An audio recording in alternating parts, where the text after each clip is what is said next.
तुमचा काय संबंध डिरेक्ट आर्टिस्टशी बोलण्याचा? या प्रकरणाचा मी इतका धसका घेतला की माणसं कशी असतात आणि लोकांच्या डोक्यात काय विचार चाललेले असतात की एकटी मुलगी आहे म्हटल्यानंतर. माझ्या स्वतःच्या पप्पांची रिक्षा आहे. 7 ते 7 शिफ्ट असायची. मी 4:30ला उठून टिफिन बनवून यायचे. 6 वाजता मी निघायचे दहिसरवरून. म्हणजे झोपही झालेली नसायची. मला डुलक्या यायच्या टू व्हीलर चालवताना. मी टू व्हीलर घेतली होती. मग असा 1-1.5 वर्ष प्रवास केला.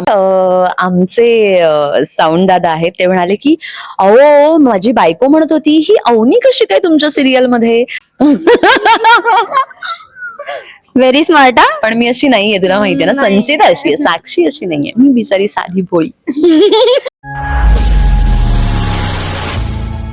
नमस्कार मंडळी, मी नेहा प्रभू तुम्हा सगळ्यांचं मनापासून स्वागत करते मीडिया टॉक मराठीवर. आणि आज मी आले नवी जन्मेन मी या मालिकेच्या सेटवर आणि खूप आनंद होतो की साक्षी माझ्या सोबत आहे. साक्षी कशी आहेस? मी मस्त आहे, तू कशी आहेस? मी पण मस्त आहे. संचिता म्हणायला हरकत नाही ना आता? म्हणजे संचिताच म्हण. बरं साक्षी, जेव्हा भूमिका आली तेव्हा गजानन महाराजांना किती थँक्यू म्हंटल?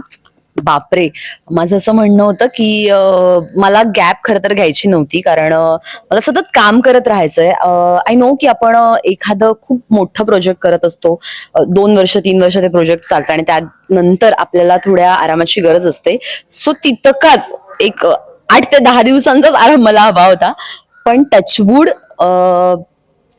तो शो संपत असतानाच मी हा शो साईन केला. त्यामुळे किती थँक्यू मी महाराजांना म्हटलं असेल हे तुला कळलंच असेल. सो एखादा शो संपतानाच आपल्याला जेव्हा दुसरं प्रोजेक्ट मिळतं, so I was very happy. So याचं सेलिब्रेशन कसं केलं? पहिला फोन कोणाला लावला की असं असं आहे? म्हणजे आपण अनऑफिशियल असताना पण फोन लावतो ना एक. आई पहिला फोन मी आईला केला होता की आई झालं, कारण ती असतानाच मला या शो साठी कॉल आला होता. आणि त्यानंतर तीच विचारत होती काय झालं ग, काय झालं. मी जेव्हा फायनल झालं तेव्हा तिला कॉल केला की आई झालं म्हणून, करतेय मी हा शो. हे 8-10 दिवसांचा जो गॅप तू म्हणालीस ना, त्यामध्ये पण साक्षी ऍक्टिव्ह होती. याचं कौतुक करायला हवं. म्हणजे सोशल मीडियावर धडाधड कोलॅबरेशन्स आणि तिचे क्रिएटिव्ह रील्स यायला सुरुवात झाली. सो साक्षी ऍक्ट्रेस म्हणून तू दिसत होतीस आणि त्याच्यानंतर धडाधड कोलॅबरेशन. आम्हाला वाटलं की आता कॉन्टेंट क्रिएटर्सची बत्ती गुल करणार आहे ही मुलगी, इतकं तिने सुरू केलं होतं. सो हा एक विचार केला होता की आपण सिरियल मालिका जेव्हा संपेल त्यानंतर आपण ह्या पण मार्गाला लागायचं. विचार असं नाही, पण मालिका चालू असताना सुद्धा मी हे करत होते आणि त्यानंतर थोडा जास्त वेळ मिळाला त्यामुळे ते करता आलं. की काही कोलॅबरेशन्स रखडली होती, मग सलॉनला भेट दे, मग या हॉटेलला भेट दे, त्या हॉटेलला भेट दे, त्याचे व्लॉग्स कर. खूपच मजा आली होती मला. मग बरं, तू जसं म्हणालीस ना की 8-10 दिवसांचा आपण ब्रेक घेतला किंवा ती मालिका संपत असताना कुठेतरी ही मालिका साईन झाली, पण ही साईन व्हायच्या आधी पण एक धडधड असतं बघ आपल्याला कुठेतरी की आता पुढे काय.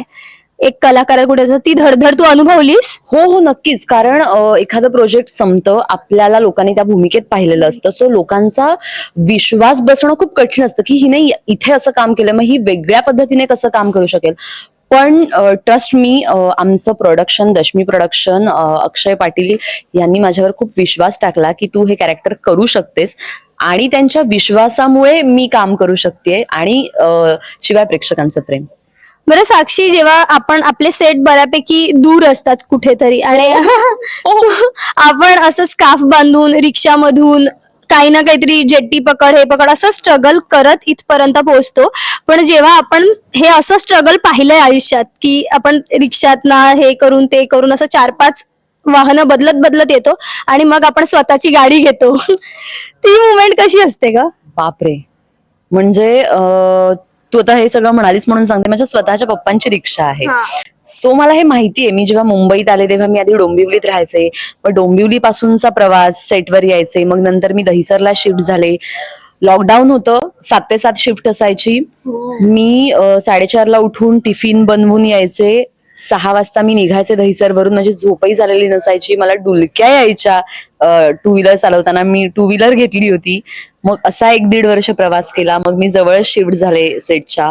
आणि गाडी घेण्याचं माझं एक वेगळंच कारण आहे. एक किस्सा आहे ऍक्च्युली तो. गेल्या वर्षी दहीहंडीला एक इव्हेंट होता नेरळला.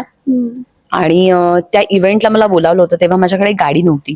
सो मग तिथून मला पुढे पुण्याला जायचं होतं. सो मी त्या लोकांना सांगितलं मी येईन, मी राऊंड ट्रिप करेन, कॅब बुक करेन, म्हणजे मला ते खूप इझी पडेल. ते म्हणाले की नाही ताई तुम्ही आमच्या इथे या आणि आमची गाडी तुम्हाला पुण्याला घेऊन जाईन. सो मी नेरळपर्यंत माझी कॅब घेऊन गेले आणि त्यानंतर ते म्हणाले नेरळचा इव्हेंट झाल्यानंतर आता तुम्ही कसं जाणार. म्हटलं हो तुम्ही सांगितलं ना मला इथून पुढचा प्रवास तुम्ही घडवून आणणार म्हणून. तर ते म्हणाले की ओके ओके बघतो म्हणून. मग त्यांनी कुठली तरी गाडी अरेंज केली, 2 मुलांना माझ्या बरोबर पाठवलं. बरं त्या मुलांचा त्या इव्हेंटशी काही संबंध नाही, त्यांचा सत्कार होणार होता म्हणून ती तिथे आली होती. मी गेले, पुण्याचा इव्हेंट संपला कारण 10 नंतर तुम्हाला डीजे आणि याला परमिशनच नाहीये. मग तिथल्या पोलीस एक ओळखीच्या होत्या, त्या म्हणाल्या की अवनीताई येत आहेत, आम्ही प्रचंड मोठ्या फॅन आहोत त्यांच्या, सो आम्ही त्या आल्यानंतर एक 10 मिनिटं वाजवून देऊ आणि मग इव्हेंट बंद करू. सो झालं, पुण्याचा इव्हेंट झाला आणि रिटर्न जर्नीला जे नेरळचे लोक होते, जे नेरळचं प्रस्थ आहे, त्यांचा मला कॉल आला की साक्षी तू कुठे आहेस. म्हटलं मी निघाले. तर म्हणाले की तू एक काम कर, तू लोणावळ्याला थांब, मी तुला घ्यायला येतो. सो तुमचा काय संबंध डिरेक्ट आर्टिस्टशी बोलण्याचा. मला ज्यांनी इव्हेंट दिला होता तुम्ही त्यांना कॉल करून विचारा. सो हे इतकं प्रकरण आणि ह्या प्रकरणाचा मी इतका धसका घेतला की माणसं कशी असतात आणि लोकांच्या डोक्यात काय विचार चाललेले असतात की एकटी मुलगी आहे म्हटल्यानंतर. ती 2 मुलं इतकी चांगली होती नेहा. ती मुलं म्हणाली ताई तू काही काळजी करू नकोस, आम्ही त्यांच्याशी बोलतो आणि आम्ही तुला नेऊन सोडतो. त्या मुलांनी मला घरी नेऊन सोडलं आणि दुसऱ्या दिवशी पासून मी गाडीची प्रोसिजर चालू केली की मला काही करून मी जीवाचं नाव शिवा ठेवेन आणि गाडी घेईन. मग EMI वर मी गाडी घेतली, फोटोशूट जास्त केले, मी डाऊन पेमेंट केलं. सो खूपच दिव्य. वाटलं नव्हतं ग ही अशी काहीतरी स्टोरी असेल गाडी घेण्यामागे. खूप भयंकर म्हणजे. आणि आपली ही जी मालिका आहे याच्यामध्ये सुद्धा एका मुलीचा प्रवास आहे कुठेतरी.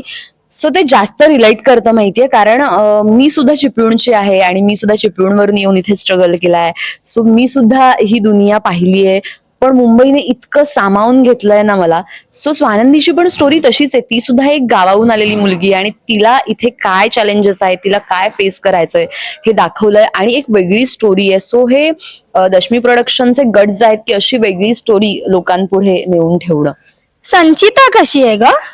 संचिता is very smart, very confident, मतलबी.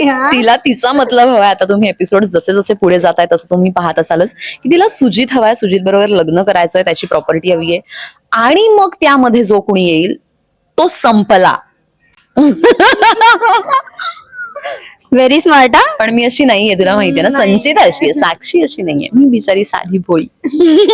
नाही पण साक्षी तिथे आधी रोज साड्या नेसायचं वगैरे असायचं, त्यामुळे रोज साडी साडी आणि आता मस्त तू मला वाटतं की कॅज्युअल मध्ये अशी स्टाईल करू शकते जशी तू आहेस तशी. सो ते किती बरं वाटतं, कसं क्विक तयार होत असशील ना सगळ्यांच्या आधी. पण तुला माहितीये मी साडीमध्ये पण एक खूपच लवकर तयार व्हायचे. माझा मेकअप करून हेअर तर माझे स्ट्रेट होतेच, त्यामुळे फक्त साडी नेसायची आणि सुटायचं. सो तिकडे मी जास्त लवकर तयार व्हायचे. आता मला खूप काही करावं लागतं. येस, पण इथे खूप मजा येते कारण एक वेगळा लुक आहे आणि असं त्या रेडी झाल्यानंतरच इतका कॉन्फिडन्स येतो ना. सो मजा येते फार. संचिता संचिता अशी हाक बाहेर मिळणार आहे. साक्षीला सगळे ओळखतात, संचिता म्हणून पण बरेचसे प्रेक्षक, आपले प्रेक्षक फार भाबडे असतात आणि त्यांना रील आणि रिअल लाईफ एकच वाटतं. सो अजूनही अवनी अवनी अशी हाक पडते. खूप सगळे लोक अवनी म्हणूनच ओळखतात अजूनही. म्हणजे आमचे साऊंड दादा आहेत, ते म्हणाले की अहो माझी बायको म्हणत होती ही अवनी कशी काय तुमच्या सिरियल मध्ये. बरं ते पण शूट करतात त्याच्यामुळे त्यांना इतकं माहिती नव्हतं, पण त्यांच्या घरचे पाहायचे. ते म्हणाले अवनी कोण. मग तिने सांगितलं की संचिता. मग त्यांना कळलं की अच्छा मी अवनी मध्ये म्हणून. सो अवनी म्हणून ओळखतात बरेच जण. खूप छान वाटतंय साक्षी की ही नवी इनिंग आहे. मला वाटतं याच्यानंतर खूप खूप खूप प्रोजेक्ट्स येणार आहेत, खूप कोलॅबरेशन्स येणार आहेत, रोहनचे तुझे रील्स येणार आहेत. यासाठी खूप जास्त एक्सायटेड आहोत. तुला खूप साऱ्या शुभेच्छा. Thank you very much. आणि तुम्ही सगळेच आमच्यावर खूप प्रेम करताय आणि मीडिया टॉकने सुद्धा आमच्यावर खूप प्रेम केलेलं आहे. तुम्ही सगळ्यांनी प्रेम केलेलं आहे. सो असंच प्रेम राहू देत आणि आमची मालिका पाहत राहा. सोमवार ते शनिवार संध्याकाळी 7:30 वाजता फक्त आपल्या सन मराठी वाहिनीवर.